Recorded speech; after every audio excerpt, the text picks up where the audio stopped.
Oh, great. And we are live. Hey, everybody. How's it going? How's everybody doing on this Sunday afternoon? We've got with us today for the live stream, we've got Mr. Rick Romanelli. Rick, say hello to everybody. Hey, everybody. Happy to be here. So I've wanted to have Rick on for a while. We finally figured it out. Rick's got a pretty tight schedule, so this is why they were doing it on a Sunday at 2, which is a little new for me. But hopefully we'll get some people tuning in. We got 3 people in the chat right now, and I just wanted to say hello. We got Jason Wade. We got Guitar Girl. Oh wow, now they're starting to come in. Okay, hang on. All right, hold on to your horses. Here we go. We got Paul Lou, Metal Stage O, Dave Byron. Hey, buddy. Paul, Dave, okay, I think, oh, Mitch Heyman, Craig Reckless, hey guys, Old Man Dan, everybody's piling in, that's awesome, thank you so much, everybody, for coming in and checking this out. Hey, Mitch. Yeah, there'd be a lot of familiar names, I'm sure you know most of these people, Rick. Yep. So, Rick, let me tell you how I found out about you. And it was the Les Paul challenge that you posted, I think, 2 months ago or something. Yeah, that turned out to be a good idea. Yeah, that worked out real well, and I know a lot of people went in on that, and then that got me looking at your channel, and then I'm a regular viewer. I look forward to your stuff, man, because I like your vibe. You know, just sit there, you play, you talk, you know, go outside with the dog, make a taco. It's really what I do. I mean, I'm working all day, but yeah, I do, you know, as a general rule, you know, if I'm not out with my wife doing stuff or playing gigs or whatever. Yeah, no, it's cool. It's a cool vibe, man. It is a cool vibe. What's up, Doc is here. Craig Reckless, Randall Fisher. We got 14 people watching right now. So yeah, welcome everybody. Thanks for popping in. So I usually start these things by asking, you know, the typical question, which is what got you started playing guitar and what got you into music. So, and then we'll take wherever it goes from there. All right. Well, my father was a musician. He was he went to Duquesne for clarinet, but he was actually a sax player. But you couldn't get a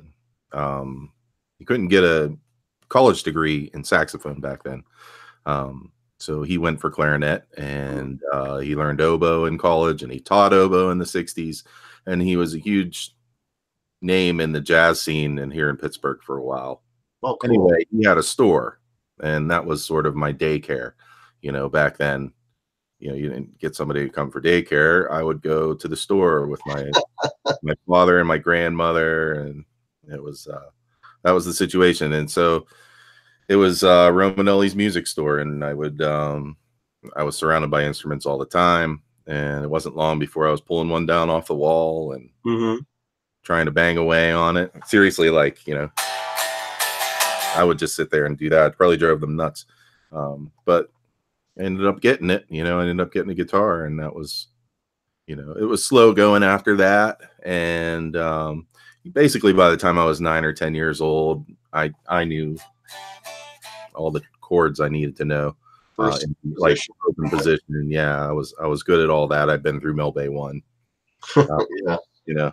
And then I took a couple of years of guitar lessons, and I played in a band, and I played in another band, and so I pretty much, you know, went this way until I went to college and got a degree in music education and jazz guitar. And yeah, since then I've been playing. I played in a blues band throughout the 90s.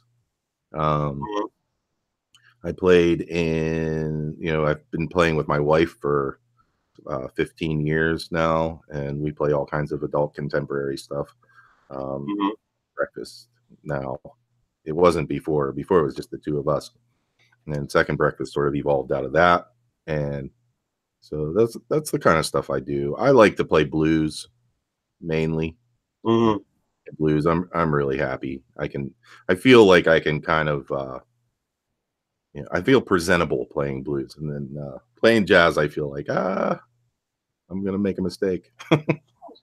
Well, yeah, I mean, jazz is pretty high end. Well, but I keep trying to do it. Oh, yeah. You always strive, right? Yeah. Well, I mean, we did our Christmas gig on Friday night, and that was all jazz tunes for the most part. Yeah, I saw you posted a couple of clips. Yeah, I posted a couple of clips. Yeah. And they were pretty good. I posted one clip of us doing Santa Claus is Coming to Town just because we did it at such a fast clip. We were like, Santa Claus is coming. It was fast. And I was trying to keep up with these chords. And Yeah. it was pretty tough. And then we did Gotta Get Drunk, which was also fast. That one, that's the one I saw. Was the guy. Yeah, Willie Nelson tune. Yeah, yeah. You know, we have something in common. Is that right? Yeah, we're both in bands with our wives. Oh, yeah. I was thinking about that. I found out that you were in a band with your wife. I forget how I found out. Yeah. Well, like I posted stuff, and yeah, it's my wife's the best singer I know. Yeah. Literally, like. Yeah, you know. I would say the same. So that's great. I think that's a blessing, you know. Oh man, yeah. How long did we play in bands when we were kids where nobody could sing? Yeah. And you didn't want to do the songs with the low register singing. You wanted to do like Triumph and you know, Journey, Triumph, and Warner, you know, high voice. And I don't know. It's funny. Yeah. So let me just say hello to a few more people that popped in. What's up, Doc is here. Will Varela, how are you, man? 9 Fathoms, Dave R's Guitars. Haven't seen you in a while, buddy. Hope you're well. Judd Lofthouse, my UK buddy. How are you? JJK House of Harleys. That's a mouthful. Hey, man, how's it going? Oh, Mitch Heyman's got a question. Rick can answer anything about theory. Well, now we know that, you know, that you are an educated player. And because when you've done, I've seen just bits of it where you're like, was your backyard lessons, and you'll start. It's back porch theory. Back porch theory, yeah, and that's like my head is just spinning. You're like a Rick Beato for me, man. It's like, oh, I love Rick Beato. Rick Beato, I think he's one of my favorite YouTubers. Oh yeah, but he's just on such a high. Like I mean, I'm theory. I just know whatever bits and pieces I pick up. Like I'm not you know. Yeah, Beato's like college professor level. Yeah. I mean, and I'm like kindergarten, so it's like, there's a little bit of a disconnect there. Yeah. Janice is here. Hey, Janice. Charlie S. How are you? Got 25 people watching. I hope I haven't missed anyone. Dry Heat. If I haven't said hello, Dry Heat, how are you? Oh, Guitar Girl's asking me, did I cut off my ponytail? Yes, I did. I'm got nothing pretty much in the back of my head right now except for air. Yeah. That's a sad moment. Oh, Dave Byron saying that's great. You guys play in bands with your wife. For me, I play musical notes and Deb plays the treasury notes. I think Craig Reckless also plays with his wife. I don't know. Yeah? In his band, but from time to time. That's cool. Wrong, Craig. Oh, Will Varela is telling me that Pete Thorne is also alive, but I chose you guys. You're a good man, Will Varela. Awesome. Who needs Pete Thorne anyway? He's a hack. Yeah. Anyway, rest in peace, or guitar hacks here. Yeah, pretty much. Yeah. Anyway, I tell you, man, some of these comments just crack me right up. Oh, Craig Reckless says not yet. He's working on it. Yeah. As far as playing with his wife. Wow. Oh, Will Varela, it's okay. At least you have hair. Yeah, if you look closely, Will, it's running away from my face as we speak. So yeah. Yeah, mine's getting a little thinner too. Yeah. Well, that's the joys of aging, my friend. Yeah. Well, it was great when I was alternative though, doesn't it? Yeah. So you were playing in a bunch of different bands. So, like, what are you right now? Are you just currently gigging with Second Breakfast, or are you also doing other stuff with other? Well, I don't play with another band. Second Breakfast is the band. If we do a duo stuff, it's just Kendall, my wife, and I. Right. And I'm a yoga class accompanist, which is a really good gig to have if you get good at it. You just Well, how does that work? I plug in acoustic, an electric, and an iPad. Uh-huh. I run them through my pedal board into a looper and then into a little Fishman Loudbox mini amp.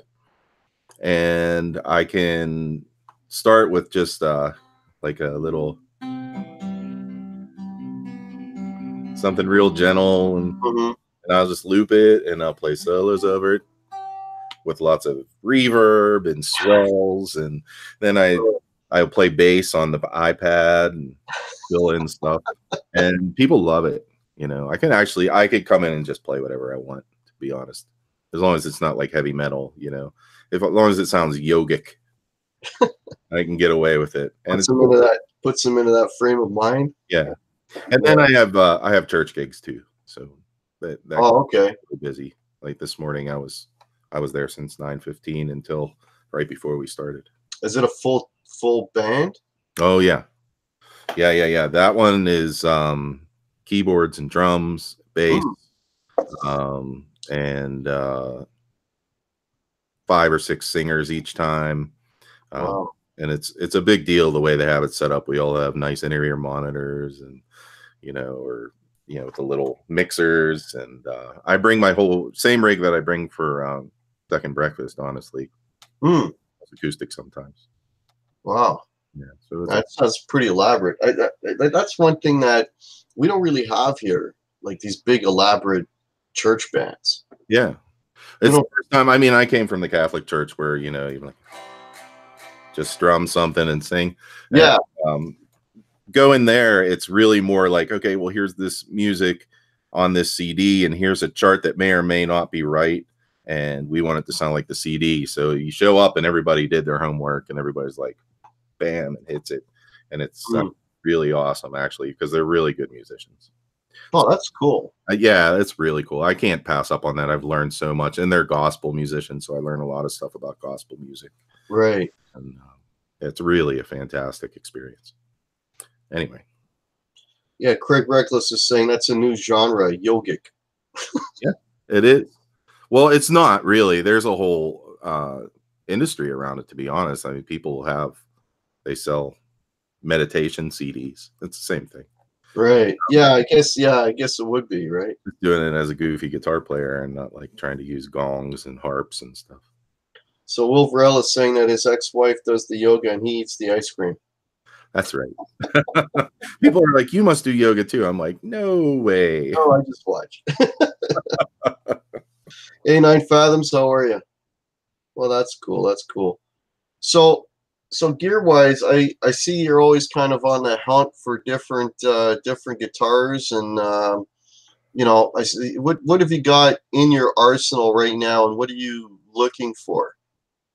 Oh, that's a really interesting question. So guitar-wise, I sold my 335 a year and a half ago, or a little over a year ago, and that's the money I used to buy my Duesenberg and my Gretsch, and they turned out to be like really important to me. And I never played the 335, but the reason I never played the 335 is because it had really low frets, and and it would hurt my hands actually to play that.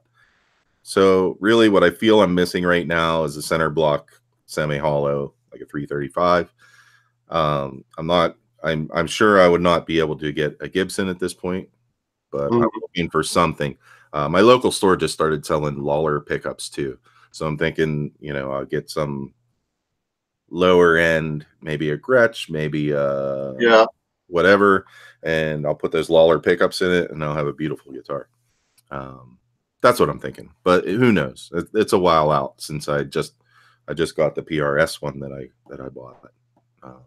So I have the PRS Starla that I've been using a lot. Yeah, that one was recent, right? Didn't you just get that? I got that beginning in November. Yeah. And it's been great. That's been my number one recently. And I also have the PRS Mira, which I feel really guilty I'm not playing. The two Fender Strats, two Fender Strats and the G&L Strat. And I'll call them Strats and Tellies, even though they're G&L. And I have 2 Fender Tellies and a G&L Telly, and you know, that's about it. That's what I use most of the time. I have a PRS soap bar that I use a lot. Let me think. Oh, my G&L Fallout, and that's pretty much it. Everything else is used. You're well into the 2 digits, I think. Yeah, well, yeah, I have a lot of instruments. I like them. I've been collecting them a long time. It's not like I ran out and bought them all yesterday. So, you know, but I've seen a lot that I've gone through recently. Amp wise, I'm either using my Fender Princeton or my Fender Deluxe Reverb, or I'm trying to get away with using one of these tiny Vox amps that I have. Yeah, I saw that. What are the Beetle? Is that what it's called? Yeah, the Super Beetle has been really good. I used that those clips that I did from my last gig. That was through the Super Beetle, mic'd up on the stage, and I got a big beefy tone. I was so surprised, honestly, because I was scared. Wow. I hope that this thing. It sounds good. Actually, I just got asked a question. Let me find it. Jason Wade is saying, what does Rick think about the Vox Mini Super Beetle? I think he played it and done a quick video on his channel. I did. So what I think of the Vox Mini Super Beetle is I love it. I don't love it more than my tube amps, but okay. I think that it's totally an awesome, like a period piece almost. The reason I bought it was because I looked at it and I said, they're not going to keep selling that. That's yeah. 2 or 3 years and it's going to be gone. And I think back at other amps that I thought about buying and then they quit making them. Fender was making like an Excelsior amp or something. Yes. It's really cool. Yeah, that was cool. So I actually, and this is funny. This happened also with the PRS. I was kind of fighting it for a couple of weeks. I was like, this isn't the sound that I was hoping it would be. And then at some point I was like, oh, but this sound is amazing. Or I would take it to a gig and be like, this is so different than playing it at home. And sitting in the house, I found that Vox, you have to put it across the room. If you're sitting right next to it, you're like, for some reason it's too loud and you got to turn it down. And then it just is like this terrible little boxy sound. And when you move it across the room, you can set it and put a little bit of gain on it and gives this great low end. It's really good. And so it was really good at that gig. Plus they mic'd it and put it through a good PA. So yeah. I was loving it. I love the tone of it. But if I compare it to one of the tube amps. How many watts is that little mini Beetle? It's 25 watts at 8 ohms, which is what I do. Right. Okay. You can switch it to 4 and 12 or 4 and 16. And I don't know ohms well enough to know whether or not that makes it go. I think 4 makes it get louder. And that's 50 watts apparently at one of those. But I don't, I keep it where it's supposed to be for the speaker. Well, with the cap, it's a head and cap combo, isn't it? Yeah. Yeah, with it has a little 10-inch. 10-inch. That's the next question I had. It's a 10-inch speaker in there. Yeah, it's a Celestian designed Vox branded. This is probably made in China. Right. So if anyone's got any questions for Rick or myself, in order for me to see them easily, please tag me at Guitar Hack or at Rick Romanelli. Dave R asked, how do I compare the G&Ls to their Fender counterparts? Oh, that's a great question. Yeah. I don't compare them. I consider them 2 different things, honestly. I can get away. Say I have a song that I have to play. It definitely needs like a Telly bridge tone. I can bring the G&L and do Telly bridge tone. But, if I expect that to sound or feel like a Telecaster, I'm a little bit wrong. I mean, it's close, but it's not right. And but it has something of its own that's really a lot better. And the same goes for the Legacy, man. The Legacy has even a Strat quack, but those pickups have some other characteristic to them, some frequency that Strat pickups just don't have.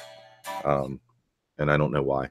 But it's funny. It's funny you mention that because I don't know. I got all these guitars in my head, which I'll probably never be able to own. But you're always thinking and thinking and thinking. And one of them is a Butterscotch Telly.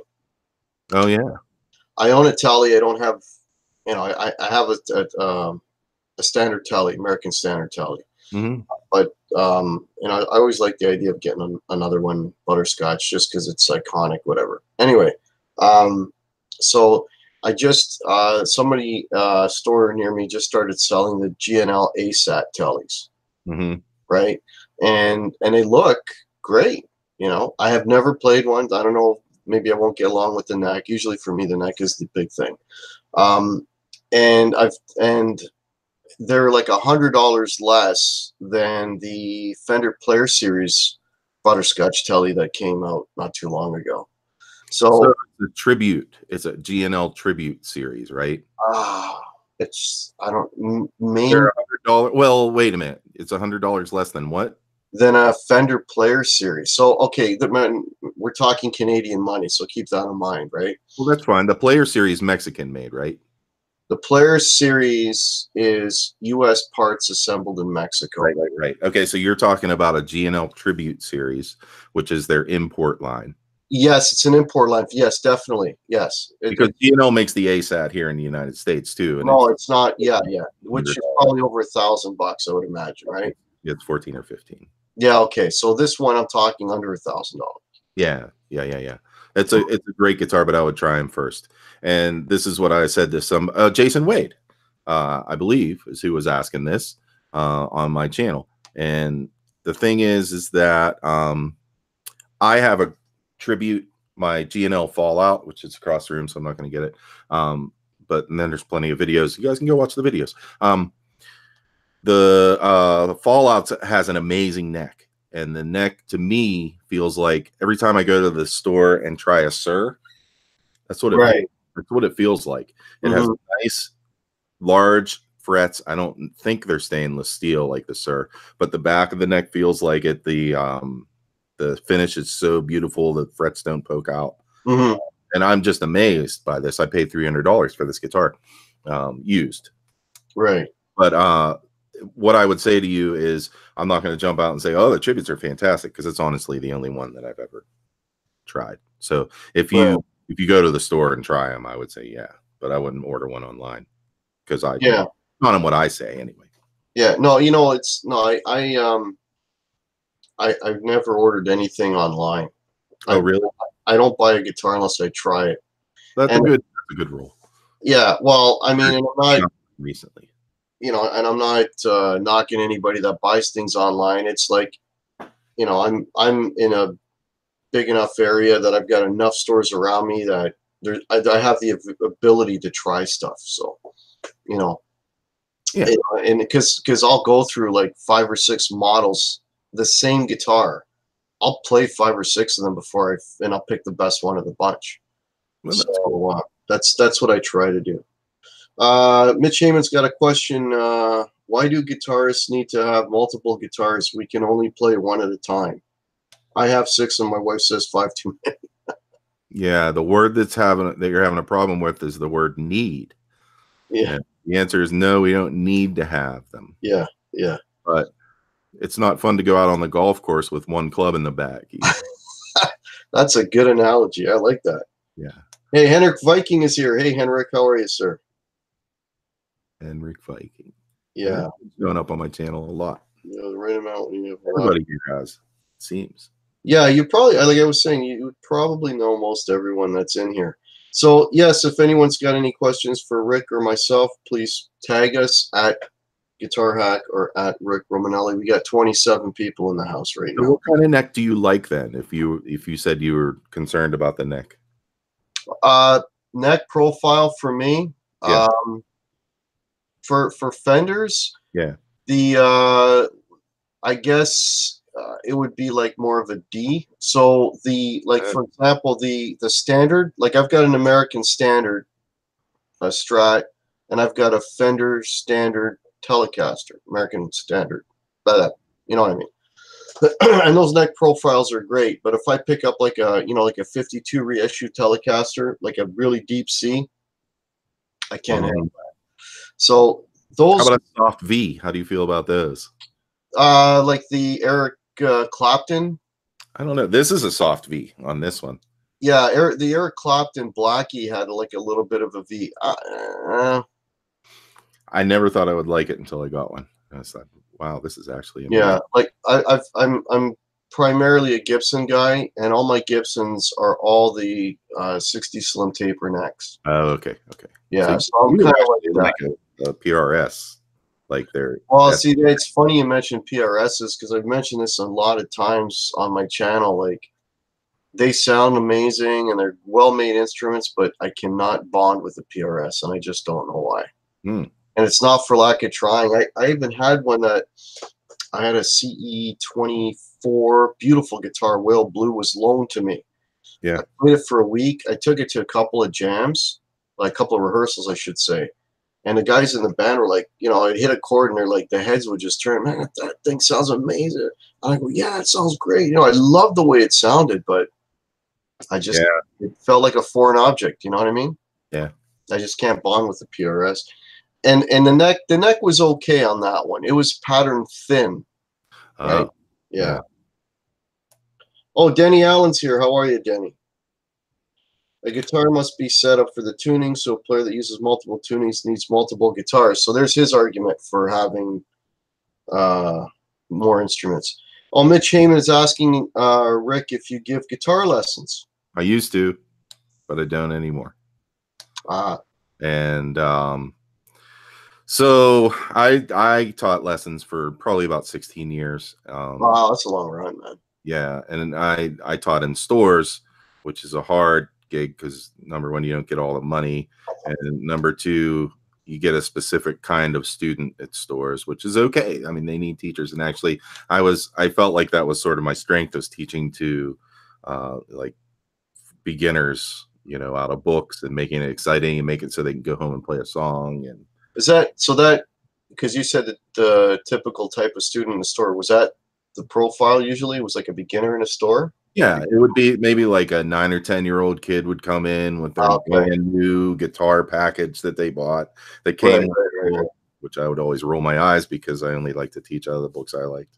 But it was all right. It was I wasn't good at the management end of that. And so when it came to the end of the month and I had to give my rental money to the store, it was like having a bill instead of me putting aside the money. So I wasn't very good at that part of it. And then when I got married, we started teaching at home. My wife taught voice lessons and I taught guitar lessons, and we had the place packed all the time. And that was a better situation, especially also I had my computer there. I could print music. I could look stuff up if I needed to, you know, if I wanted to learn a specific song. You know, I did a lot of writing tab, and that got old. You know, just kids would be like, I really want to learn this song. And they'd bring you. And then after about the second song, they start figuring out, oh, well, if I just bring him a song to learn, then I don't have to practice anything. I just bring it and he'll sit there and figure it out in front of me and write it down and show it to me. And that's the end of the lesson. And so they would come each week with a new song. I'd be like, all right, whatever. So then we bought a house finally. And I was working full time in IT by that point. And we said, hey, no more lessons. So we decided no more lessons. And it's been almost 7 years that I haven't taught a lesson. So there's your answer. I don't want to give a lesson. Thanks, but no. Yeah. Well, yeah, I mean, it sounds like, you know, it's like anything else, right? You could get burned out on it, right? Yeah, you can. Well, and I was a school teacher at the same time. So that kind of, it was like a whole day of teaching, talking, using your voice. And you know, it's funny. Another thing we have in common. Oh, yeah. I'm a teacher. That's what I do, right? Are you really? Yeah. And, you know, people don't, I mean, not all. I'm not going to paint everybody with the same brush, but sometimes they don't really have an appreciation for what teaching is. Yeah. Like you're performing for. Oh, you're on all day. You're on. I mean, I was a music teacher. I don't know what you teach, what grade you teach. But I taught K through 8. And man. You might be, and it was a music class, so they would walk them into your room, and you might have 3rd grade, which is a joy. You know, really great kids, like sponges. They want to learn everything you know, and they think you're cool. Yeah. It's great. And then they leave, and then they bring in 1st grade, and 1st grade's bouncing off the walls, and you have to have something planned for every 6.5 minutes. And it's just a lot of entertainment. And then like 7th grade will come in and they're, you know, leaning back in their chairs and throwing stuff at you, and it's terrible. Yeah, like I don't know if I could swing that. Like I teach in a college, so I'm teaching basically young adults, early 20s, but it's and I teach like trade stuff, so I get a lot of second career people. I get 40, 50-year-old people sometimes. I remember being a second career person, and then you're very focused at that point. Yeah, so that's okay, but then I do some private training, and that's where it gets brutal, because I'll be doing it for 8 hours, like an 8-hour teaching day, right? So like that's what I did yesterday, and I'm telling you, man, like I'm up there, juggling for 8 hours, and nobody wants to be there because it's a Saturday, and it's just. And then I ask myself, what the hell am I even doing here? Like, it's like playing to. It's like when you go play a gig and nobody's really cares whether you're on stage or not. That it's the same kind of vibe. So that's why I don't really miss playing every week like I used to when I was in my 20s, because that became always this game of did you get people to come out? Did you get people to come out? Are people coming out to the gig? It really gets hard when you start or spreading yourself really thin in one area. You don't get as many people, and that's hard. We get that. Like I'm right now I'm playing in a bar band. Yeah. And actually we're done for the year. We had our last gig, I think it was last week or something. And yeah, some of the bar owners, like, will say, well, we'll only hire you if you're going to bring, 20 people or something. And we're like, well, we're not playing your bar. Yeah. That's simple as that. Like, fortunately, this particular band's been together for about 4 years. So, we have agents and things, like we're pretty established, so we can do that now. Like 4 years ago, we might've been, oh yeah, we're going to, but now we can just turn stuff down. And that was one of the things that we'll turn down, Yeah. Right. And, I always, I really love playing, like doing gigs, right? Playing in front of people, and I do too. I think that for me is the best. Yeah, that's one of awesome. If you've got a good house and people are up and dancing and they're enjoying themselves, and and you're partially responsible, that for me is great. I absolutely love that. I like that, or I like gigs where you're in an intimate setting and people are listening to you, but they're having fun. Yeah. They're talking to you on the breaks, and I really dig that kind of gig. So that's a lot of fun. But, it's cool, and then the all of that sort of the rehearsal, because there's so much investment that happens beforehand with rehearsals and gear and you setting up and all that kind of stuff. But when the band is sounding good and the people are responding and they're having a good time, it's just and I do it for basically for free, because the bars pay pretty much nothing nowadays. Yeah. And but it doesn't matter. Like, it's all worthwhile as soon as you're up there doing it and people are responding. That all that negativity just is gone. Yeah. I'll keep doing it. And I'm not a young pup. I'm 52, and we've already got like 13 shows booked for next year. Oh, that's great. Yeah. So we've got, so I know next year is going to be another full year of shows. Right. So I really love doing that. And it gives me an excuse to buy gear. Yeah, that's exactly right. So, we need this. Yeah. Mitch Heyman saying, Rick said he's in IT. A lot of the guitar YouTubers are in IT. Yeah, actually, that's true, Mitch. Because we work from home. There you go.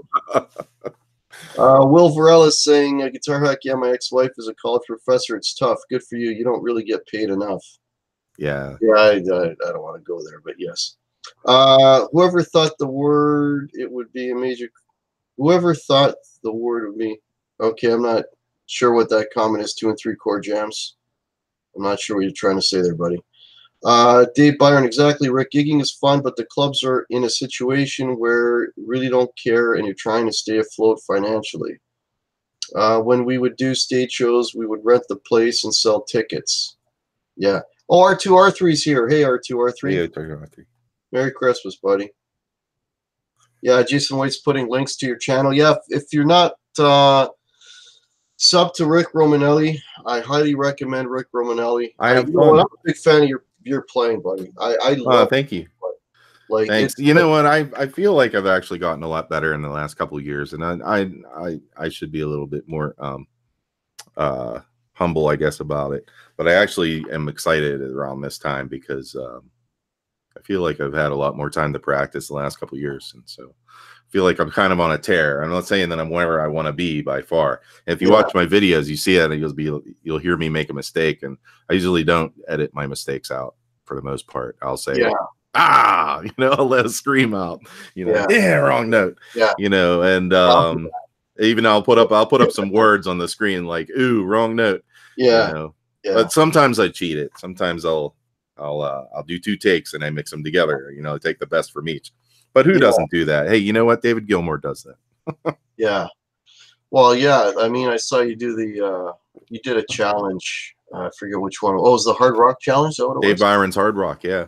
Yeah. It is Blues Challenge too. That was fun. Yeah, I did the blues one and I did that. But your stuff is just, you know, you've got you've better production and better sound and all that. Honestly, I have no idea what I'm doing with production, dude. But it works. It works. It sounds great, man. I put up my iPhone and I figured out how to plug it into my computer so I can see what's on the screen, so I don't have to use the FaceTime computer.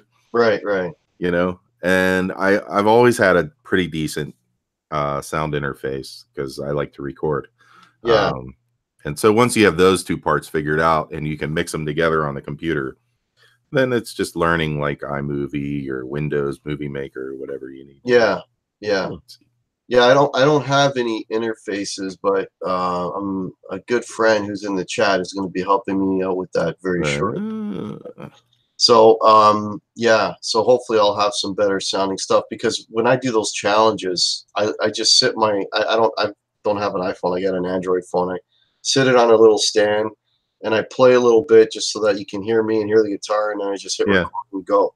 And that's it. It's all off the top of my head, mistakes and all. There it is. If you look at my really early videos, that's how I did it too. I would put on a jam track and play it through my computer and play along with it. Yeah. And then after a while I figured out, oh, you know what? I think I can figure out a better way to do this. Yeah. Somebody said, you know who said it? Steve from Boston said on one of his videos, he said, you know, you don't have to have great video quality, but you have to have great sound. If you're having a guitar channel, you got to have great sound. Yeah. And I was thinking to myself for the longest time, I was like, he's right. I got to get better sound, you know. And so I really worked on it. And who did I see on your channel a couple weeks ago?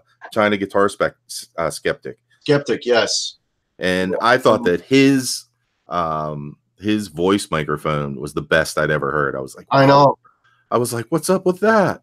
And I think I'm getting a little closer. I hope. I don't know how good my voice is here, but I know on my videos it's gotten much better the last few weeks. Yeah. So thanks to him for giving me the whatever. Well, you know, that's the thing too, right? Like, you know, like, I mean, I don't know how long your channel's been around, but I've only really started putting regular content up since about August, right? Mm-hmm. And then you kind of start watching, you know, people like yourself and, you know, China Guitar and, you know, Jason Way just upped the game royally with his stuff. Like, you know, I gotta watch more Jason's stuff. Yeah, Jason's awesome. And then you start watching all this stuff and you're like, man, you know, like, man, I wish I could get my videos looking better, or wish I, you know, or get better sound and all that kind of thing. And then, you know, you try to, you know, I mean, I'm not going to be crazy obsessed with it, but, you know, I'm always looking at kind of, but what you said about the sound, I think, yeah, is paramount. Like, I got to get my sound a little bit better, you know. Well, I guess if you're just sitting here and talking and you play a little bit, but if you're doing actual performance videos, you know, where you're playing, or if you're demoing some gear that you bought and you want to show it to people, why not give them the best sound that you can, you know? Yeah, try to make it authentic, obviously, but like I started my video, like I started my channel in 2015, and most of my content was I buy a piece of gear and then I would do a demo, but I'm doing it, recording it on my phone. Yeah. Or I do like comparisons. Here's like, here's 2 amps, and I play them, and I literally record it on my phone. Surprisingly, some of those videos are like in the tens of thousands of views, right? Well, look at Ben Coombs too. You I know, mean, he just takes his phone out into the store, sets it up, yeah, and he's like, "Here's this guitar. This is cool." yeah, yeah, I love that. I yeah. really, really love it.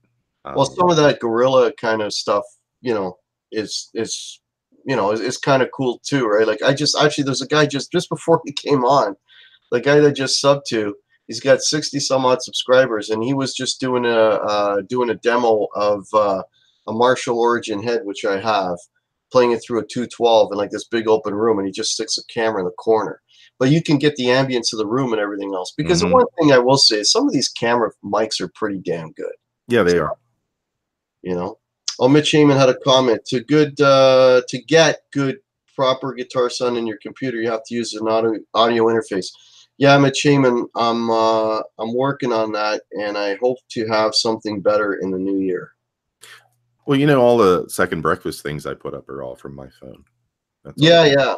That's just the iPhone. The iPhone's really good. I don't know, Android probably too at recording, room sound if it's nice and loud.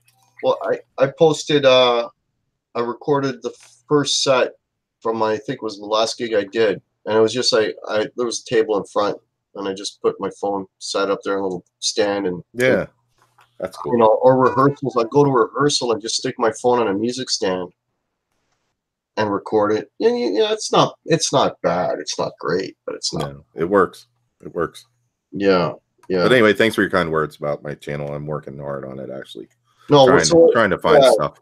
So what I started to say with your playing was the one thing that for me that I really respect is the tasty player. You don't overplay, you don't underplay, and now I know why you know how to hit the right targets because learning that you're a schooled musician. And right off the bat, it's like, okay, he knows he's going for the 9th. He knows he's going for the 3rd. He knows he's going for... Not always. No, sometimes it's just your fingers doing that because they're used to doing it. Yeah. Sometimes they do it when they're not supposed to, Yeah. So I'll say that's a 9th, and that's Stevie Ray Vaughan went for that all the time. I don't think he was always thinking, hey, let's get the 9. Yeah. But he did. And so there's muscle memory involved in it too. And anybody who says there isn't is crazy. You can't just you can't have your mind so far into it you're composing something every time that you play. That would be really fantastic if anybody was really that good. But I'm sure that everybody's muscle memory takes a big part in what comes out. But anyway, the one thing, and I said my father is a musician, and a lot of respect for him. The thing that he always said to me the most is that you got to play the rests and the notes. Music isn't just the notes; it's also the rests that you put in them, and where you put the rests, and how you end your phrase. And he taught me that. And his teaching me that would sometimes be like, listen to this guy; he has really great phrasing. And I never heard the word phrasing, and I didn't know what he meant. And then I'd listen, and eventually I'd say, "Oh, yeah, that's good phrasing." If anybody has a question about phrasing, just listen to Ray Charles. Yeah. Well, yeah, because and there's this whole thing out there which I totally disagree with, which is saying that theory isn't important and you don't need to know any theory and this and that and whatever. Well, listen, I'm self-taught, and if I had sat down and taken guitar lessons for a couple of years, it probably would have saved me about a dozen. Yeah.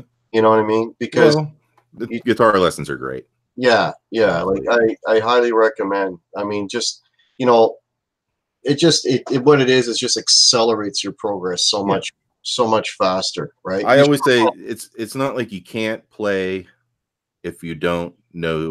No, you can. How to read music, how to write music, what theory you need. You definitely can. Some of the best players I've ever seen, people who just did not understand that part of it at all. Hmm. you know, and they just played what they knew sounded good, and it's great. But I don't think I would have been able to. I think I No.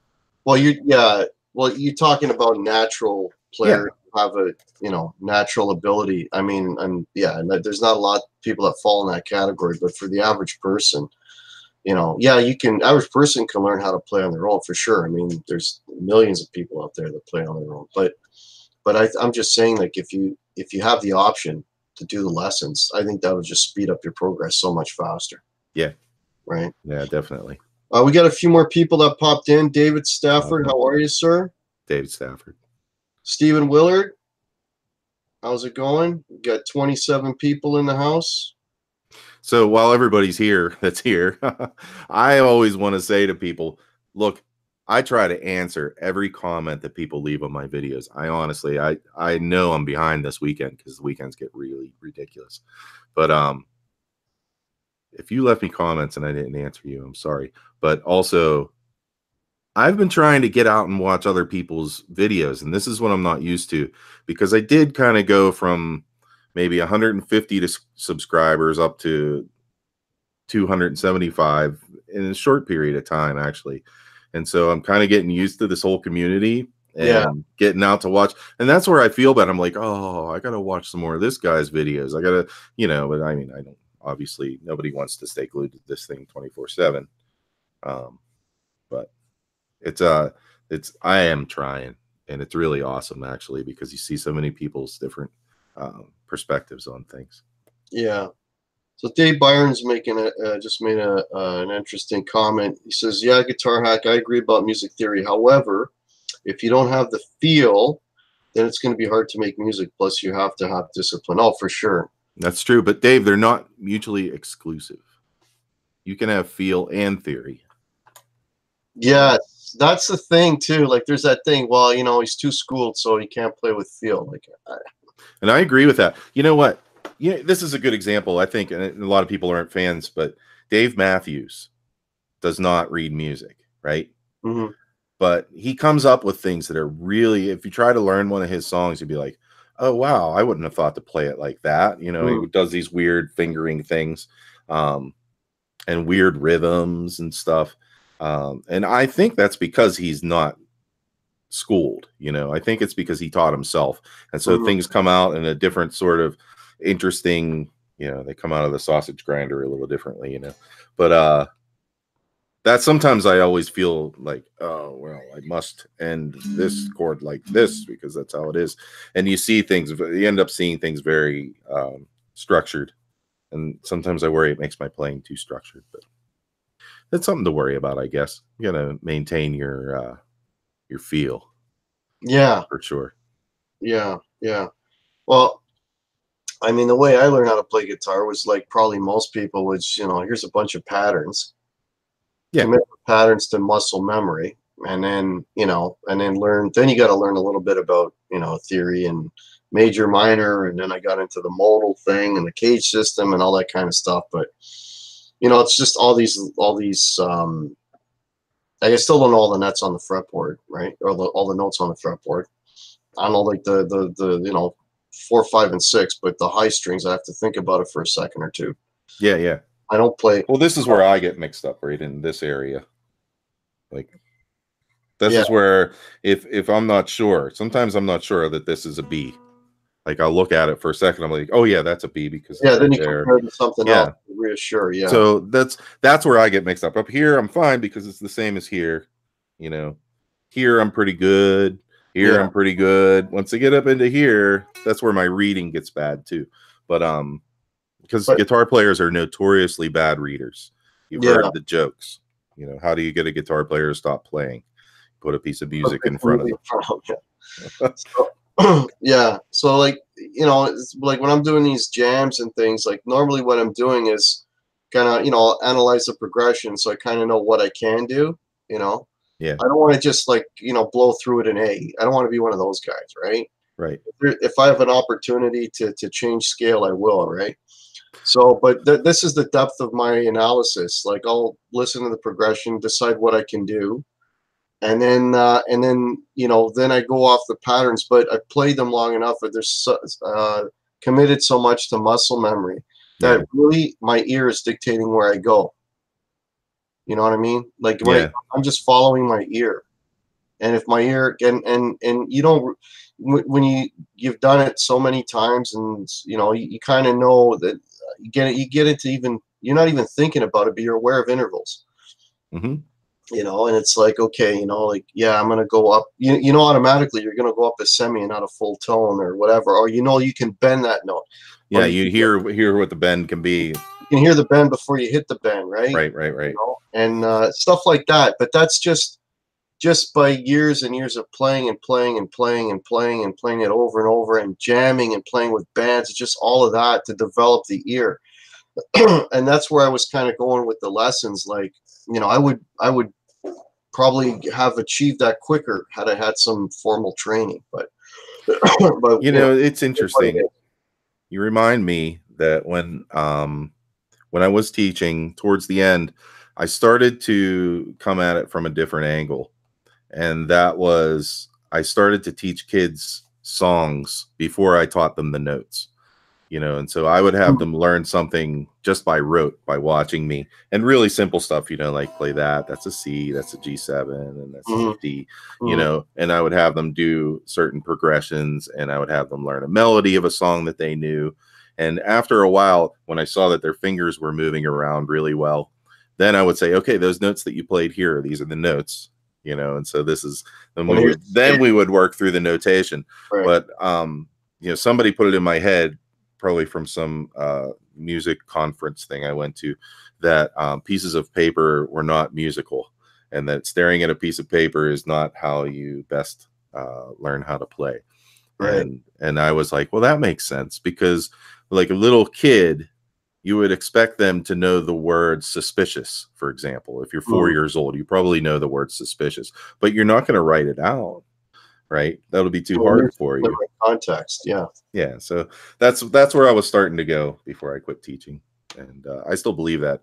I still believe it's best for people to experience music before they sit and learn about it.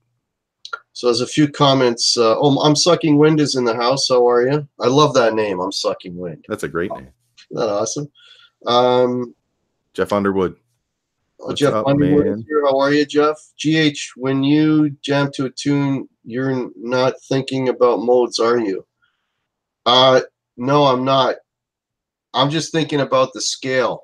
Like, I analyze the progression. I see what I can play over it, and then I just my ear takes me where I want to go. I know where the notes are because I learned the patterns. So then my ear dictates where I'm going to go. So I could be doing what, like all that stuff I was mentioning to you earlier. I could be ending on a 9th or a 6th or playing this or that because my ear's telling me to go there. But musically, I don't know why it's working. I just know it's going to sound good. Yeah. Right. And I agree with that 100%. Yeah. And sometimes you'll land on something and you'll be like, oh, that's the 7th. You know what I could do right now? I could just, and then go into something that around that. Yes. Yeah. Or you'll hear it before you play it. So it's like, oh, I can do that. Yeah.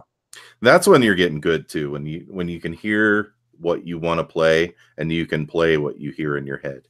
And you can execute. Yeah, execute it. That's and I'm not 100% there by any means, but neither that's what I think is that church I was telling you about. There's a guy there who can sing along with his solos, and he's playing very complicated solos on the piano, and he can sing right along with himself doing it. And then he can stop playing and he can keep singing a solo, and then he can come back in and sing really, really good stuff. That's insane. I know. That's the level where I am not. Yeah, no, that's a whole other level. Okay, I'm getting back to the chat here. Sorry, I'm missing so much here. Guitar Hack, it's so much easier now to learn to play guitar. When I started in 1966, there wasn't the internet. Yeah, when I started learning how to play, I was buying books, and I did the Mel Bay thing, first position chords. Then I bought this Hard Rock Bible, which was basically a book showing me the pentatonic, major and minor, and then learning those patterns. And that's kind of where it all started, and it kind of went from there. Who else we got? Dave Byron, music theory and feel, they go hand in hand. I agree 100%. Okay. Oh, Jason Wade is promoting my Thursday night show. Thanks so much, bud. Okay, I read that already. I pretty much know what the note is going to before I hit it. That's I'm sucking wind. Yeah. Jeff Underwood, a lot of talent in this chat. Thank you so much. To everyone, to you as well, Jeff. And anytime you want another lesson, buddy, just hit me up. Oh, which reminds me, I do these one-on-one lessons with people that, you know, they shoot me an email. Yeah, yeah. Right. And I mean, and I'm going to give you a comment that my students gave me, which is sort of a backhanded compliment. And the compliment was because I teach like highly technical stuff and I make it simple enough for them to understand. So their comment to me was, I'm dumb enough to teach them. Can you follow what I'm saying there? Yeah, I totally follow what you're saying there. So like, in other words, I can teach, you know, it's like you can teach a, you know, a bus driver about nuclear physics, right? I have that ability apparently, right? So that being said, so when, you know, when people are asking for lessons and stuff like that, not that I'm at anywhere college level, but whatever theory I have, I'm, you know, I tailor it to wherever they're at, you know.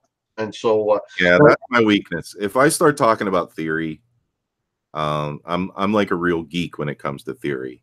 Yeah. And so I start really getting into what I start saying everything that's going through my mind. Yeah. And then that's when I forget who my audience is. Yeah, you gotta tailor it. Yeah. And that's sometimes if you watch my video and it seems like it's getting confusing, maybe stick around for another 5 minutes and I'll stop going on that tangent and I'll get back to, oh, by the way, we were talking about the E major scale. Yeah. And so I want to make more of those back porch theories. They're not the most watched of my videos, but I don't care. I mean, well, you know what? It's funny you mentioned that because I did a couple of videos called "What Can I Play Over This?" Yeah, I like that. Right, and it was just, you know, here's a like, and it all started with you know, how blues work and what's a 1-4-5 and all this. So I explained what a 1-4-5 was, right? Yeah. And then the whole thing with the blues, that it's the odd style where you can get away with major or minor. Like you can play, you know, the third, right? You can play a minor scale over it, and they'll both work, right? Mm-hmm. So I did the minor pentatonic, the major pentatonic, and how to swap between the two, and then I put them together and all this kind of stuff. So that's kind of, but that alone took years for me to learn and to be able to do, and I'm still working at it, where I can blend the two, you know, and make it tasty, and then throw in on top of that, with the next video I'll do is on top of that, I'll throw in like blues notes and some chromatic stuff. So that pentatonic scale all of a sudden turns into this monster scale of all these possibilities, right? Yeah. But man, that's something I still work on. Well, right? Blues has all these different little facets about it. Yeah. And, the major minor is one of those little facets that makes it really fun. But that's what takes it to that next level, right? You know what I mean? It does. Well, also feel takes it there too. So if you think about, like it, so many people love it if you just do like a if you're just doing these little note pushes and you have a great tone, and all of a sudden people are just like, oh, that's the blues. But a lot of people don't realize, you know, that going from this chord to this chord, you really want to capture this. And so knowing, and that's your major minor, you know, so that's your a major, now a minor. Yeah, it's like an extra little spice, a little flavor. Yeah, and it's so great. And it turns into this little game of, well, how can I sound as much like that and play, you know, the interesting note changing stuff without thinking too much. And that's really the beauty of blues. And you get into these points where you're just like, I got it, you know, and you know what you're doing, you feel where you are on the guitar. It's beautiful. It's like, guys, you know, like, I mean, like a BB King, for example. Here's a guy who got a ton of mileage out of maybe 4 notes. Yep. Right? Yep. Like, I couldn't, if I played 4 notes, like, first of all, I don't have the, you know, the talent or the whatever. Like, I'm not even, so for me, I need all the notes. Right. To do something interesting, I need all the notes. So when, you know, when I'm playing a blues, like for me, it's very restrictive to say, you're only going to play, you know, the minor pentatonic. Like I would run out of stuff to do in about 2 seconds. Yeah, I would just forget about it. I would be about 2 minutes in. Okay, I've been playing pentatonic, and now, oops, I played a ninth. Yeah, well, that's the thing. It'd be like putting me in a cage. It's like, okay, don't go. You can't go for that note. You can't. You know, because You think of other things to do, and sometimes it makes you more creative. yeah, so it's hard. Yeah, well, yeah, it's a good exercise for that. Yeah, it would force you to come up with some new ideas. Yeah, but it's, you know what I mean. So like for me, the more notes, the easier it is for me to kind of come up with stuff, because it's like more letters in the alphabet. You know what I mean? I more fingers on the palette. Yeah, you know, that kind of thing. But sometimes you get like to this point. I call it like sort of working it, you know, like where you get into a little thing, and it might be the simplest, like, and you're just doing it all different ways, and you're doing the same thing, and you're really just kind of like, oh, this feels great. And that's what I think of as, you know, you wouldn't want to play that all the time, but if you're in a solo and you've got some time to kill. Well, that's what makes it cool sometimes too. Like, and the other thing is too, like, I'm kind of editing in my head as I'm going through, like, because, you know, you want to play that repetitive thing a few times, right? Mm-hmm. You want that earworm, right? And then like you said, and every time you do it, you do like a slight micro bend or here, there, you know what I mean? You kind of change it slightly. Mm-hmm. You know, your finger picking thing, like if you want to get a little false harmonic, that's really fun. It's like so fun to just sit there and work a couple of notes and then go into something else. And it's good because what you'll be doing then is you're like composing a solo, right? Maybe you start off with something really catchy, and then you go into something like that, and then towards the end you're getting into the ending, this big ending. That's just wanted like microcosms of songs. Yeah, I'm just falling a little back here on the chat here. Stafford Studio says, I wish when I first started playing guitar, I wish I would spend the time to study theory instead of pushing to get a band going. But when I was young, it was all about getting it. Yeah. Yeah, that's very common. Yeah. Denny Allen, chord inversions, when you know your theory. Yeah, for sure. Jeff Underwood is saying Rick Romanelli is the man. Yes, he is. Thank you, Jeff. You're the man. What else?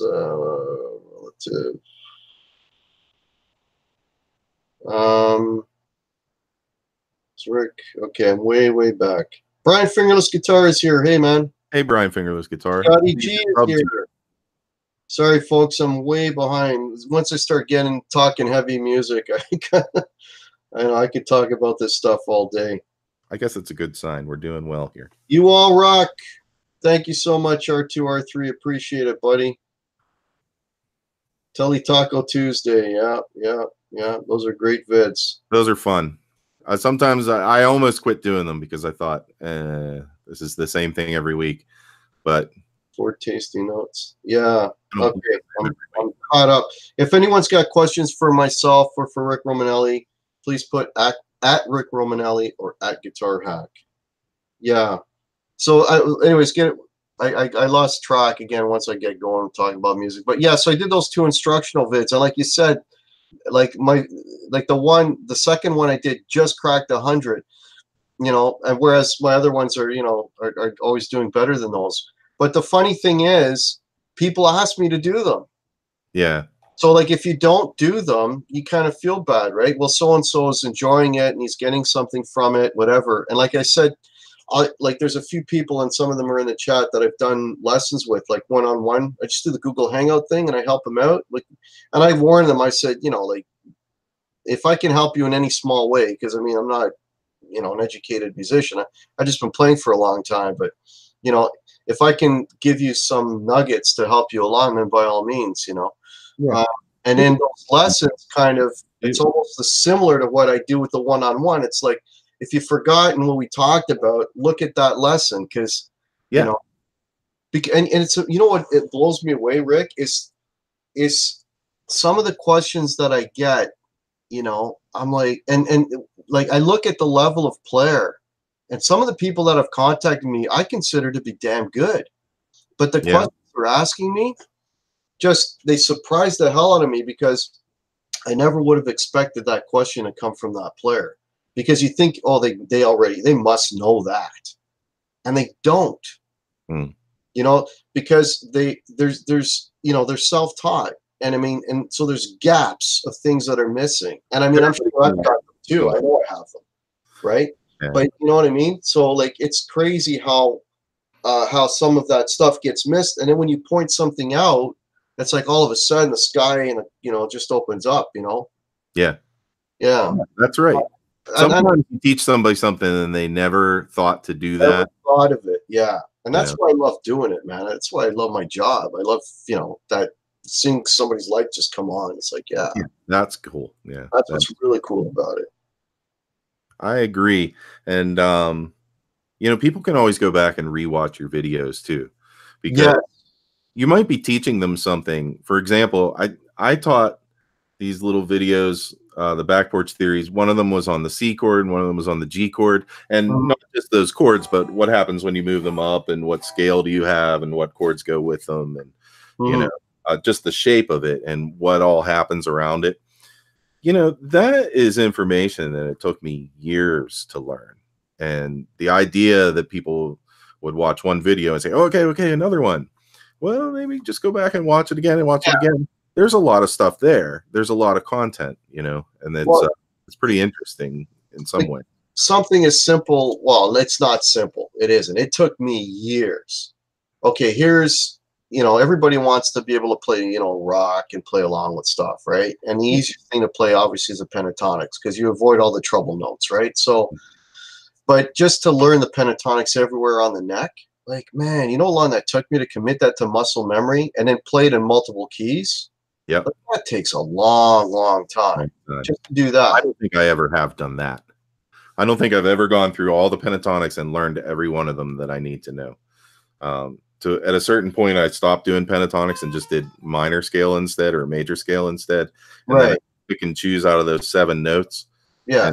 And sometimes people are like, well, you know, that's the pentatonic there too. I'm like, oh yeah, I guess that it is. I just never thought of it that way. Yeah, yeah. And so that's actually something you have on me, because I often think to myself, maybe if I could do that pentatonic up here really well, then that's something else that I would be doing.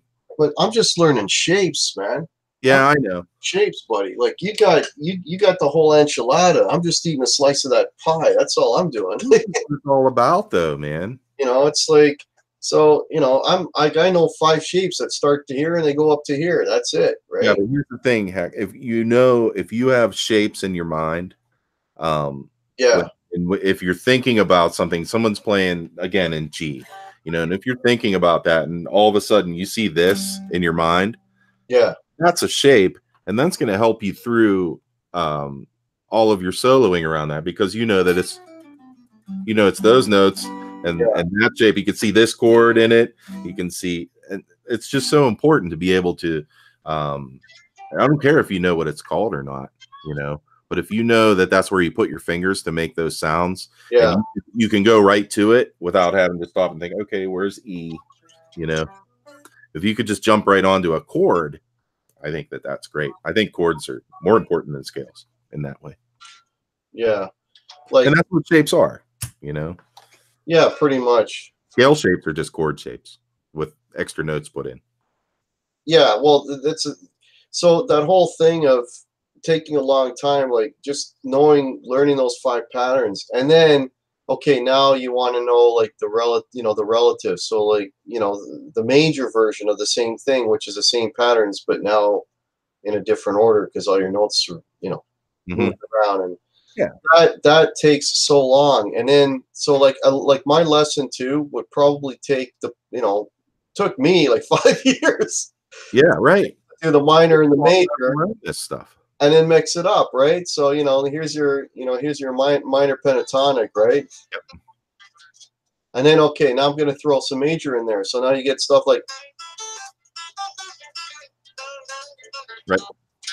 And then you throw your chromatic stuff in there.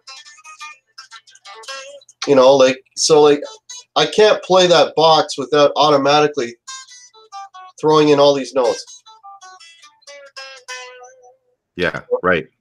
You know how I learned this? So here's how I learned to be good at pentatonic in some ways. I would put that on the tape player, do the priest, and I would just do this for hours. Yeah. And that was how I learned. I was like, and eventually I learned, oh, that's what Clapton does. Yeah. You know, like, oh, I'm going to do that all the time. That's what Clapton does. And I get all excited about it. Yeah. And then Stevie Ray Vaughan came along and I was like, oh, yeah, I got to put that note in. Oh, not all the time, just sometimes. That's right. Past that, you get to this point where you're like, well, okay, I get it. You know, you've got this whole thing that you learn different ways of doing it. And then your ear will tell you right away if you've made a boo-boo. And that's what bending is for. Semitone away. Bar sometimes, you know. Oops, I made a goof. Anyway. Yeah, like for me, like all those sort of pentatonic licks, like or like that's like Ace Frehley from Kiss, right? Yeah. All that kind of stuff, like Right. All that stuff, and Leonard Skinner too. I mean, when I was a kid, this was yeah.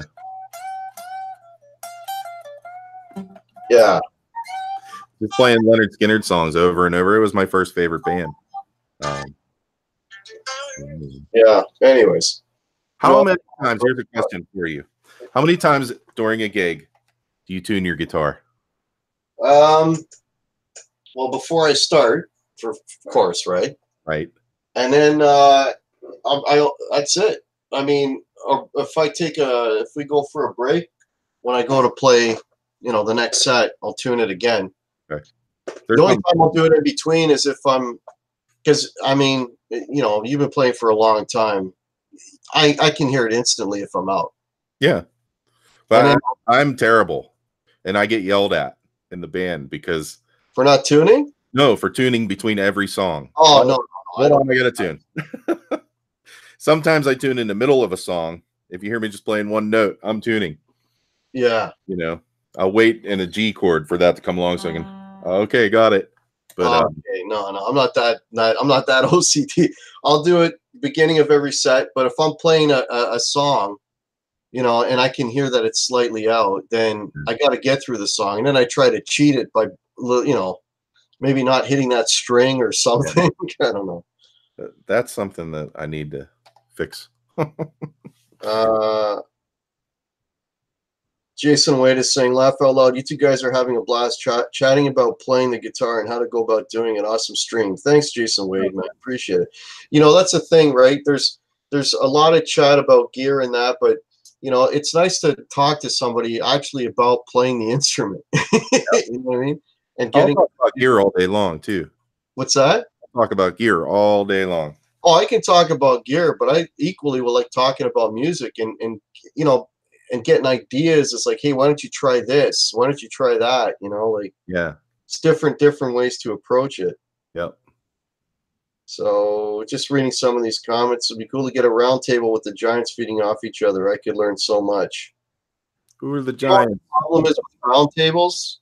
To my, because I've been on a couple. Yeah. It's how everybody's talking, and when one guy has to stop, and people talking over people. It's hard to keep it organized. That's why I like doing these one-on-ones. I mean, I'm not talking over you. You're not talking over me, and we both have an equal chance to say something, and everybody's hearing it. Yeah. It's exciting though. And I've heard Phil McKnight say this. Is why this is so fun for us is because nobody in our own lives, in our families and our group of friends, maybe care so much as we do. Even in my friends who play guitar, they don't care to talk about it as much as I do. And I'll go on and bore the crap out of people. Yeah. Yeah, no, that's definitely true. I'm new at YouTube. I don't have any content. Going to get rid of guitar. Rick has several of those. Jason Wade. I feel those things never come up in my. Okay, I don't know. I'm Sucking Wind said. Guitar Hack, I never done that. I feel those things never come up in my jams. Ask me that again. I'm not sure what you were referring to there. Well, it's not about how you look. If you like music, I'll sub to your channel. Okay, he's having a conversation. So I'm missing. They're having conversations among themselves. Okay. So, which is cool, and it's just okay. I know a shape, the round shape. Okay. Yeah, Guitar Hack. It's not stealing when you take notes from everyone. That's true. Best thing to do is develop your skills. Dave Byron is a proponent of learning all the notes on the fretboard. So he says, once you know where all your notes are on the fretboard, the great mystery is over and the end of confusion, my friends. I don't know. What is that? Is that an E flat or a D sharp, Dave?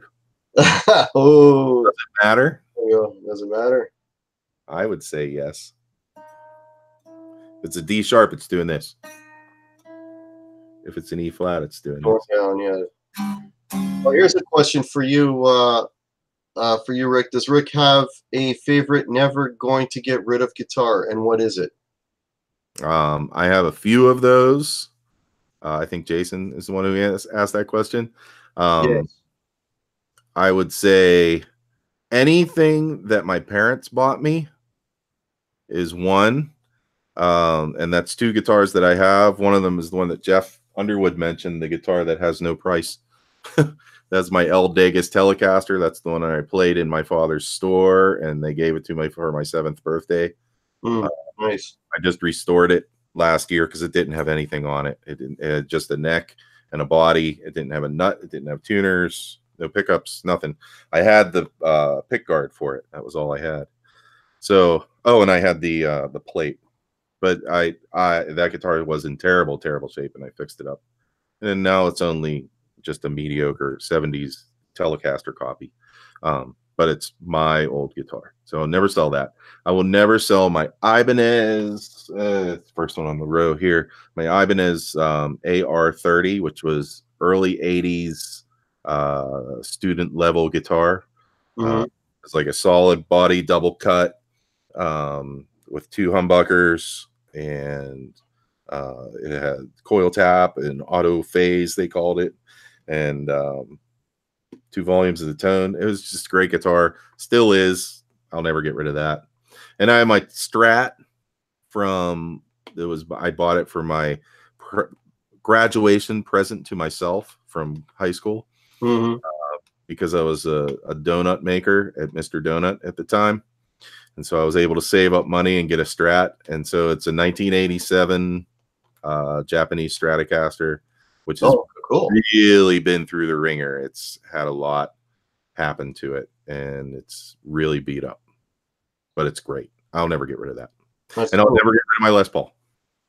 Yeah, well, get me started on Les Pauls.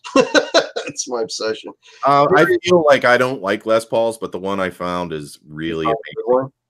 Hey, you know what? Can you give me a second? I'm seeing a low battery thing, which means I'm not plugged in for some reason. All right. In the meantime, I'll say hello to some people that popped in. Terry's in the house. How are you? Janice. I don't think I've said hello to Janice yet. How's it going? Guitar Hack. I'm thinking of getting my first Les Paul. You think a Gibson Les Paul Standard 2018 should be cool? The 2018s, if you want something that looks traditional, the 2018s don't have the poker chip. And I think that's the only thing that they did. I could be wrong. But you can always buy a poker chip. You know, poker chip is what I'm talking. If you don't know what that is, it's the ring that goes around the toggle switch. So, but yeah, you know, I don't agree with that whole thing that, you know, some people are saying, you know, well, you know, the guitars from that year are no good. I think there's good and bad guitars for every year. As long as you get an opportunity, R2, to try one, you know, play one, make sure it's one you like. Like, I went through a lot of Les Pauls before I found the ones that I liked, right? So if you have that ability, and I'm sure you do, you're in Chicago, there's got to be friggin' Les Pauls everywhere. Try a bunch, see what you like. The 2018s are good, you know. the 2018, the standard, you'll have the pickup splitting, you'll have the blowout switch, you know, like, you know, it'll have a lot of tonal variety. So yeah. Oh, I'm sucking wind's gotta go. See you, man. Take care. It's downloading something. That's cool. Is that exactly okay? This is Dave Byron. Exactly, Rick. D sharp is E flat, or at least that's what I learned when I was in high school. Unless they lied to me, I'm still. Yes, E flat is the same fret as D sharp. Yes. Once you find a guitar that you bond with, it's with you for life. Yes, Henrik. Yeah. And never sell a guitar that you have history with, because at least in my experience, it's something that you're going to regret and you're going to want to go back to. Guitar Hack, I have a 59. Wow, 59 Junior Sunburst. That's very cool, Will. That's nice, man. So honestly, when it comes to LP, you should just try them all till you find. Yeah, that's exactly it, Terry. Just play, you know, play them, make sure that you get the right one. 59 Junior, cool, Jeff Underwood. So while we're waiting for You're still waiting for me? yeah, I was just gonna say, while we're waiting for Rick, who's now back, please, Can you hear me? Yeah, I can hear you. Oh, okay. I was very confused there for a minute. Oh, you're fine. So while I got everybody on here, I just wanted to say that I say this every live stream. Please, everyone, support each other, sub to each other. If you haven't subbed to Rick, I've got the link below, and I should have a card as well for Rick's channel. Rick's got an awesome channel. If you haven't subbed to me yet, please do that. You can sub to me, you know, right now if you like, if you haven't already. And sub to everyone else, and let's keep the community growing, and let's keep it positive. And we've got a few more people popped in. Simon Williams is here. Todd Flowers is here. And again, for anyone, I've got actually a pretty light week this week. So if anyone was thinking about hitting me up for a lesson, this week would be a good week to do it. Yeah. Dave Byron, hey, Guitar Hack, you might be proud because I'm practicing on my Les Paul right now. Yeah, I'd be more proud if I owned stock in Gibson. But that's good, man. Yeah, you know, I love Les Pauls. I've said this before, but if all I owned was Les Pauls, I think I'd be okay. I just absolutely love those guitars. Yeah. Anyways, so you were saying, so you've got the one. What Les Paul have you got? I have a 95 Studio. Ah, okay. And it's pretty nice because it's white and it turned yellow. Yeah. And it's got an ebony fretboard. Wow, ebony on a Studio. Yeah, that's what they had at that point. Wow. Yeah, they had ebony at that point. I think it's 95 or 96 was like the last year that they did. So I love it. But I don't like all Les Pauls. So well, it's weird. Yeah. Well, I've got 4 of them right now. And I got, well, the one that's behind me here. Yeah. My latest one. That one there. That's the 2018 Classic. It's got P90s on it, which is I love P90s. Yeah. Noisy as hell, but man, they sound good. So good. They sound good. And then I've got a 2016 Standard, which is the one like Dave Byron has, except he's got a perimeter burst and I've got a teardrop burst. What else have I got? I got a 2005 black, like an ebony Standard that I bought used, beat up, but it sounds so good.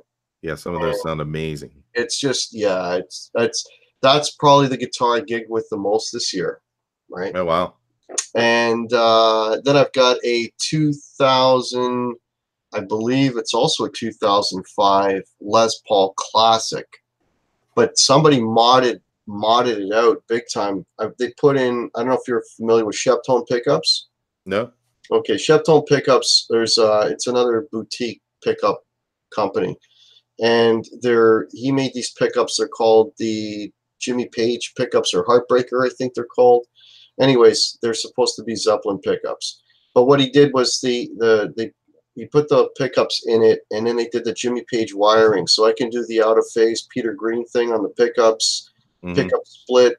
You know, it does slices, it dices, it does everything. That's And cool. it's super low output pickups. Oh. So it just sounds really good. It sounds different than all my other ones because two of my Les Pauls have Burstbucker Pros in them. This one's got the P90. So like it gives me, you know, they're all Les Pauls, but they all have their own character, right? Yeah, the Les Paul pickups I have are seemingly more output than anything else that I have. But they're just the whatever they are, 490R and 490T or whatever. 498 and 500T. Oh, okay, yeah, that's what they are. And they're nice. Yeah, they're high output pickups. Those ones, eh? They're hot. That's what it seems to me. But I play single coils, so no, I believe they're ceramics as well. Yeah. Yeah. Oh, that would make a lot of sense. I believe so. Yeah. It turns out I like ceramic pickups. Hey, the only thing with ceramic, you know, and again, I'm no expert, but they're generally higher output. Yeah. Yeah. Yeah. Well, the G&L pickups on the ASAT are ceramic. Oh, wow. Okay, that I didn't know. That's good to know. And so when you listen to them, a lot of people think, oh, they're P90s. They're not P90s. They're high output ceramic single coil, basically. So high output for single coils, not high output. They're not like, you know, metal pickups or anything. Henrik Viking is asking me a question. Does the Les Pauls come in different sizes? Yes. Yeah. Different sizes, thicknesses of neck. Yeah, they do. So typically it's like a 50s neck or a 60s neck, right? And some models will come where you can get either. Some only come in one neck profile. The 60s neck is a slimmer neck generally. The 50s neck is a little bit more of a deeper C. So those are the two neck profiles. And again, some guitars, you can get them in either. Some models, they only come in the one. There was a while back, I think the traditionals are still only come in the 50s neck. Hold on a second. That pickup guys show, can't remember their channel at the moment, but they say for true PAF, they prefer them to be low. Yeah.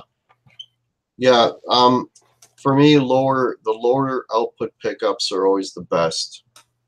And Burstbucker Pros are kind of high output already. I like the Burstbucker 1s, 2s. I like the 57s. I like the and those Sheptones I have.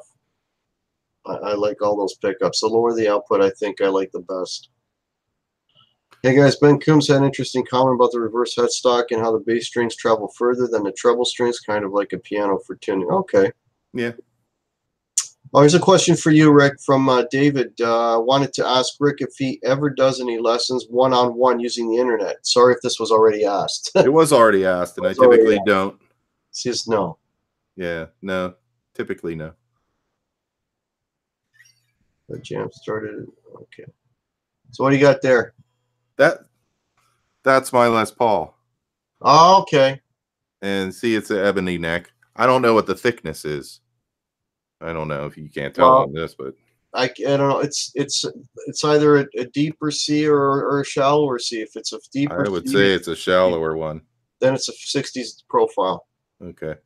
Guitar Pit. Yes, we've been live for 88 minutes, man. Where the hell were you? We were all worried about you, dude.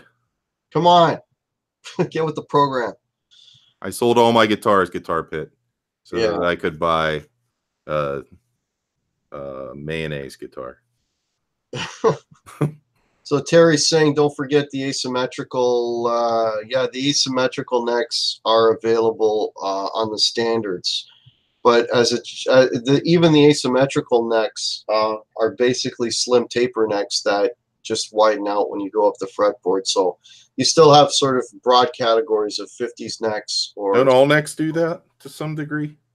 Well, the asymmetrical, what it is like the curve. Yeah. As you go up the neck, like if you've got just a straight C, the center point is always consistent all the way down. Okay. But when you've got the asymmetrical, it's like the curve is higher up and it flattens down near the higher strings. Really? So the idea is supposed to fit the contour of your hand as you move up the neck. So down here at like the first, I'd say about the first, say 3 or 4 frets, it'll feel normal. But then as you move up, then what happens is asymmetrical, not symmetrical, so which means that the curve is a little bit higher up. Oh. And it's supposed to be more ergonomic for your hand. That's interesting. Yeah. The standard, my standard has it. The 2016 standards have the asymmetrical. Okay. I wear my guitars halfway up onto my chest, so everything is ergonomical. Okay. Oh, Empirism just joined. How are you, man? I don't know how you are with time, Rick, but we've been going for like an hour and a half. So I'm good for a little while. Okay. I mean, another 10, 15 maybe? Yeah, another 15 maybe. Okay, that's cool, because I got to have my cigar. It's not a proper day unless I've had a cigar. All right. I will not have one with you. Okay. And actually, it is surprisingly warm here today. I think it's 5 Celsius today, which... What's that in Fahrenheit? Fahrenheit, I'm trying to think. What would that be in like Fahrenheit? 45 or something? It would be probably in the maybe mid-40s. Yeah. Maybe 50? I don't know. We're about that and rainy today. Yeah, well, we're supposed to get rain later, but last time I went out, it was actually not raining in 5. Pittsburgh. Which is miraculous for this time of year. That's in Toronto? Toronto, Canada, yeah. Yeah. I visited your state. You're in Pennsylvania, right? Yep. I visited your state. I did a guys' weekend thing. We went to see the Penguins play. In Pittsburgh? Yeah. Nice. Yeah, we went down and we're all cigar guys, right? Yeah. So we were like hitting like the cigar shops and the cigar lounges. And is Pittsburgh a good cigar town, I guess? You know what? Yeah, it is. Really? Well, I'll tell you why. There's no I don't know. You don't have any sales tax, do you? Yeah, we do. 7%. 7%? Yeah. Believe me, I know. So why am I thinking there wasn't any sales tax there? I don't know. In fact, the alcohol and tobacco tax is even higher. Okay, because I remember buying a lot for like not a lot of money. Our dollar was good too at the time. Our dollar was, I think, near par. Yeah. Oh, oh man, I bought a ton of smokes. Yeah, you got. What really freaked me out, like coming from Toronto, this for us was like a shock. But we went into a mall. Yeah. And they had a cigar store in the mall right away. That's a shock. Yeah. And you walk into the store, and the guy behind the counter there, he's actually smoking a cigar. And they had a lounge in the place where you could sit on a leather couch, watch a big screen TV, and the guy would bring you like espresso coffee and that. Like, oh, cool. All that stuff you cannot do in Canada. You'd be in jail because you're smoking in a public place. It's just, and I mentioned that to the guy who owned the store, and he was going on to me. He goes, that goes against your pursuit of happiness. That's against the Constitution. Yeah. Just going on and on. And we have weird tobacco laws. It has to do with whether people are eating there or I don't know. It's very confusing to me. Well, it's, our tobacco laws are absolutely ridiculous here. And unfortunately, cigars get lumped in with cigarettes. Yeah. And now that they've made marijuana legal here, now we're going to get lumped in with them as well. I mean, in Toronto, it's legal? Yeah, well, or all of Canada. Canada. Wow. Yeah, they just legalized it a month or two back. So now we're going to get lumped in with them, right? Which kind of sucks for us because, they don't want kids smoking cigarettes. So they're going to put the same warning labels on cigars as they do cigarettes. Like, you show me a 16-year-old kid that's going to walk into a cigar store and pay $25 for a cigar so he could smoke. Nobody. Parties. Exactly. When I was a kid, we smoked like the cheapest cigarettes too, so we could get them for like 50 cents a pack or whatever. Exactly. There's my age. So yeah, that's what we did then. Yeah, are kids allowed to vape there? Well, here, okay, now, so here's our smoking. We got, like, we're a nanny state. Like, they tell us everything. They'll even tell us how to wipe our asses in a minute, right? Like, you can't vape indoors. And as of January, well, even like, because I work in a college, before you would have to be, I don't know, like 9 meters away from the building. Now they're saying you can't be on the property at all. Yeah. So anybody that wants to go out and smoke, they literally have to walk out to the sidewalk. They can't even be on the property to smoke. You can't be within 60 feet of a schoolyard. Yeah. Playground. So it means I can't go to a public park and have a cigar and sit in a chair. Can't do that. Because if I do, you know what'll happen? The kids will start dropping like flies. Like, oh my God, I smoke. Oh, when I was a kid, we ride in the car with my father while he smoked cigarettes with just the window cracked. It's absolutely ridiculous. Yeah. The only place that, you know, soon they'll tell me I can't smoke in my own house, you know, like, well, if you're 60 feet from a school. Yeah. Imagine if I lived across the road from a school and I couldn't light up a cigar in front of my house. I would say it's time to move then. Yeah. Yeah. I think it's time to change the laws. That's what I think. Yeah. Anyways, I digress. This is a guitar chat, That's okay. Not a cigar chat. I'm not used to talking about things other than guitars and food. Okay, Guitar Pit. He says you don't have to pay tax on illegal cigars. Cigars I purchased were legal, my friend. I did not bring any contraband into Canada. Oh my God. Knock, knock, knock. Yeah. Hey, Quentin James just woke up. Quentin James is going to be grandpa.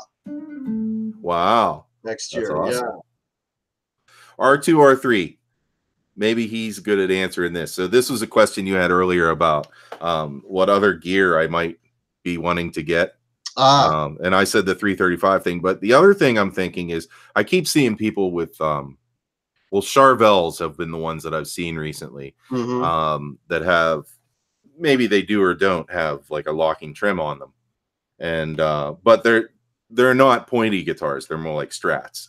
And to me, when I see those, I'm like, wow, does that look comfortable to play? And I look at it and I'm like, I could have one of those with like a proper locking trim on it. And I'm always thinking to myself, yeah, but not for more than like $350 because I wouldn't play it that much, you know? And so I keep thinking to myself, wow, I wonder if I can get something like inexpensive that plays really great and feels really great that's got a locking trim on it. There's probably people are going to go nuts now. I don't know. Maybe not. Oh, they'll have suggestions for you. Yeah, I don't know. It's just something I've been thinking. I guess also I saw Phil McKnight with that blue Kramer guitar. Yeah, the blue Kramer, yeah. In the 80s, I wouldn't have touched that with a 10-foot pull. Don't ask me why. Yeah, I'm a little bit of a fossil when it comes to guitars and gear. Like, I agree with you. I like Strats and Tellys. Strats, you know, it's all Strats, Tellys, Les Pauls. I like the 335, the 339s. Yeah, you know, I'd love to have an SG. Pardon me? I'd love to have an SG. I have an SG. I love Do it. you? I love an SG. Yeah. I think that my Paul Reed Smith Mira is a lot like an SG. It's just a light mahogany guitar. You know what I like PRS? I like the Vela, but I don't like the neck profile on the Vela though. It's then you wouldn't like the Mira or the Starlight because I think they all have the same neck profile. Yeah, I think it's the pattern regular on those ones. I think it is too. Yeah. Yeah. I love them, but that's just me. I'm always a person who says I don't really care about versatility in guitars. You know, Strat is supposed to sound like a Strat, and a Les Paul is supposed to sound like a Les Paul. Yeah. And, you know, I don't really feel the need to have something that I can do a bunch of different things. But I'll tell you what, when you have that Paul Reed Smith and you can flip a switch and get a decent single sound, or you get a really good rock sound, or you can get a good blues tone, whatever you're looking for, that is helpful, especially when it's a guitar that feels so good in your hands. You know, I forget who I was talking to or something the other day, and I was saying something to the effect like, you know, if you can't afford a lot of guitars, I can see where you would maybe buy one and then mod it. Yeah. right? But generally, like, you know, if you have the means, like I would never take a Stratocaster with, you know, 3 single coils and start carving it up and putting humbuckers in it. Like I would never do that because I agree with you, unless I own 3 other Stratocasters. well, there you go. But what I'm getting at is like if I bought that Strat, I bought that Strat because I wanted that Strat sound. Yeah, exactly. You know, like I would, like, for the same reason that I wouldn't take, like I bought this P90 Les Paul because I wanted a P90 sound. Mm-hmm. You know, so like if you don't have to, you know, because I'm such a traditionalist, right? Mm-hmm. So I mean, a Les Paul has to be a Les Paul, a Strat has to be a Strat, and for me, a Strat is 3 single coils. That because again, that's the iconic, that's the Strat. You know what I mean? Mm-hmm. Not the hums or humbucker single, right? Yeah. For me, that's not a Strat now. That's already something else. That's a super. Even if you split the humbucker, it doesn't seem the same. No. Well, no, yeah, it doesn't. It doesn't sound the same. So Tellys too. Like I wouldn't buy a Telly and then put a humbucker in it. I would never do that because it's not a Telly anymore. You know, like I that's what I mean. I'm such a fossil when it comes to stuff like that. See, like, and that's the thing though, is that I realize that's what I like the feel of the most is Tellys and Strats. And so I think in my mind, I start thinking, well, why not get just that type of body and put humbuckers in it? And that could be your humbucker guitar. You know, right. Since you like how they feel. And I don't mind the Les Paul, but it's got to be up high. I can't play it without a strap because it would be down here. Oops, I'm banging it off my desk. But I like it when it's strapped up high and I can reach everything. And I wear mine. I wear mine like a little below the waist, so it's a little bit of a. It's different. Yeah, so my arm is pretty much extended all the way down. Watch out for that carpal tunnel. Yeah. yeah. Oh, we got a few more people. GTV popped in. Hey, GTV. Hey, we're doing pretty good here. We got 36 going. Wow, it jumped up to 36. Nice. It's always when we're trying to wrap up, eh? Yeah. You always notice that. GTV, what's going on? Quentin James, GTV. Who else popped in? I think I caught everyone. Okay, we're going to be wrapping it up here in the next 5 or 10, folks. So if you've got any questions, tag me or Rick Romanelli. So at Guitar Hack or at Rick Romanelli. Oh, Watchman for You is here. Hey, man. How's it going? 34 people. Who's saying how? Watchman for You said how. He's talking about one of my favorite guitar players, it seems. As in Greg Howe? No, as in Steve Howe. Or Steve Howe. Sorry, Greg Howe was a teacher. Oh, was he? Sorry. Who are your favorite guitar players, Hack? Oh, God, that's tough. I'll tell you who I like. How about that? Yeah, that's good. Because I can't pick a favorite. No, you don't have to pick. Depends on the time of day. Give me a half dozen. I love Nuno Betancourt. Yeah. I got a soft spot for Ace Frehley because he was like my first guy. I love Jimmy Page. Who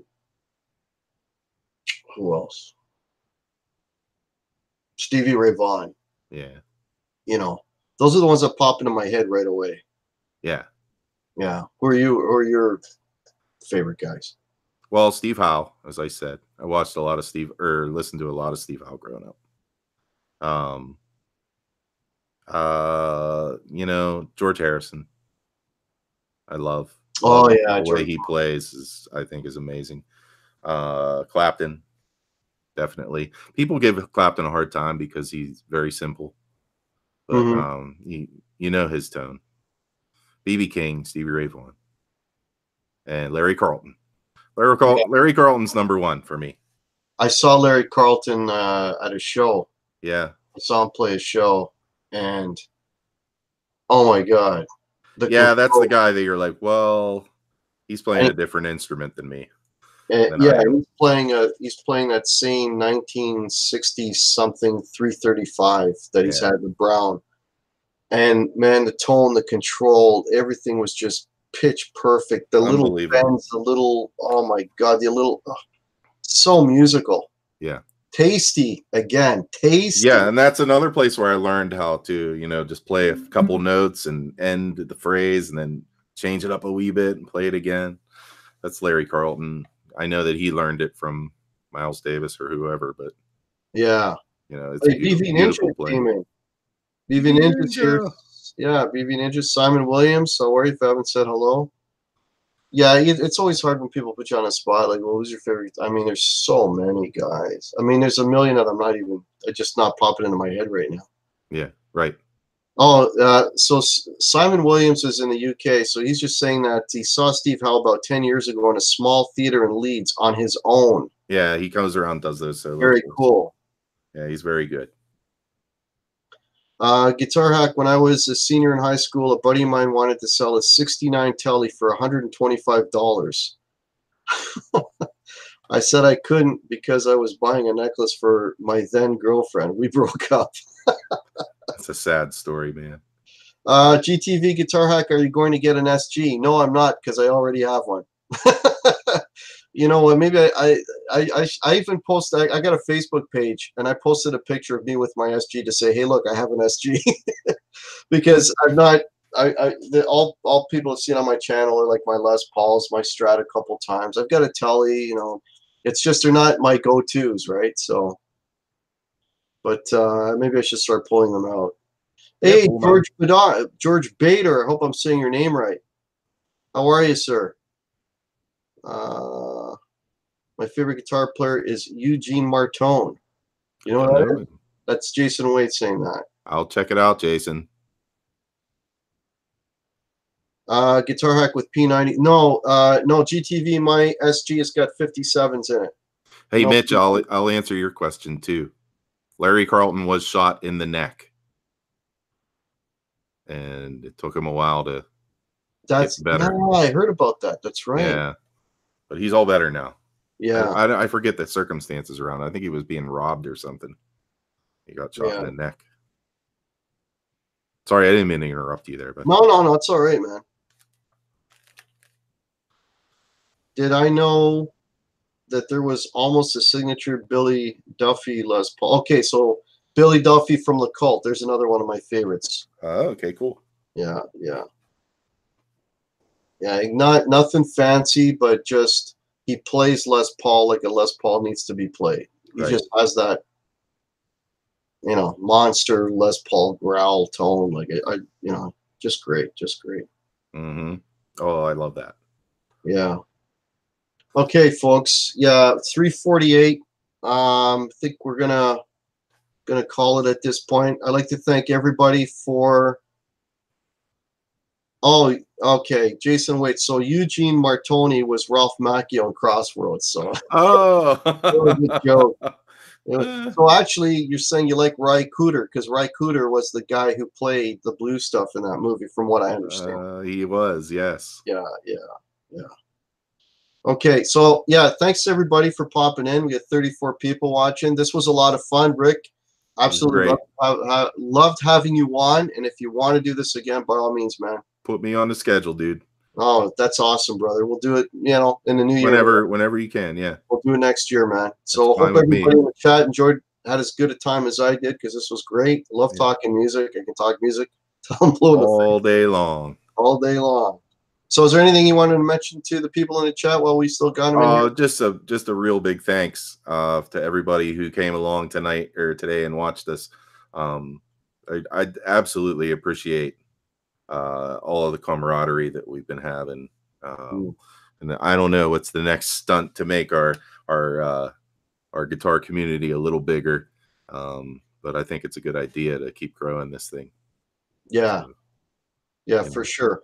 If you haven't subbed to Rick, by all means, please do. I've got Rick's link in my cards, and I've got his link below as well. You will not regret it. Rick's channel is phenomenal. I'm not just saying that because he's here. I love Rick's channel. I honestly do. And if you haven't subbed to each other, please do. Let's, like as Rick was saying, let's build the community. Let's keep it strong. Let's keep it positive. I will be going live on Thursday, my usual slot before Ben Coombs show at 7 o'clock. I think that's going to be a solo show. So please check that out. And for next week, folks, I honestly don't know what I'm doing. I may or may not. I might shut it down for the year. I'm working on a YouTube video. It might be a premiere. I'm trying to do a little Christmas thing, so hopefully that'll fly. Anyways, you know, if I don't see any you folks in the chat before then, please all have a fantastic Christmas and a happy New Year. But I will be posting some stuff before then. So, anyways, thank you all so much for watching. This was a blast, and hopefully we'll see you on Thursday at 7 p.m. Cheers, everybody. Take care. Thanks, everybody.